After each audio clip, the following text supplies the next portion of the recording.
Kung sino man po ang nakakilala sa taong to, paki-report po to guys kasi ito po yung nagnakaw sa bike ng kapitbahay namin. Alas 11 ng gabi.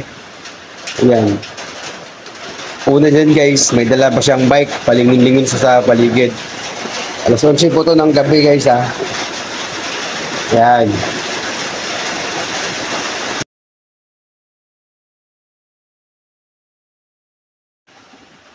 Yan, bali babalik po siya guys. Wala na pong bike. Around 11:28 po siya bumalik.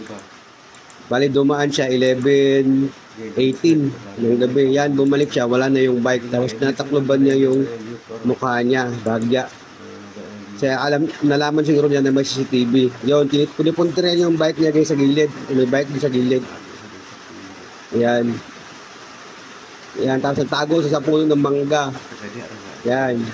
Sumilip siya, kaya nalaman niya meron sa CCTV o nakabantay. Dumiretso siya. Tapos nagubad doon siya dyan ng damit. Tapos ito na guys, binambalabal na niya yung damit niya sa kanyang mukha. Ayan o. Yun, didikwatin na yung bisikleta ng kapitbahay namin sa labas. Kaya kung sino mo nakakilala sa taong to, yan, ganyang testura, ganyang damit, saka pangangatawan, comment po kayo dito guys. Dito po yan sa may area bill. Phase 3 extension nangyari. Tanawan, Batangas. Yan, didikwatin na po na yung bike guys. Yan yun. Grabe na nakakawatan no. Nakalimutan lang nila guys. Yun, pasok. Ayun.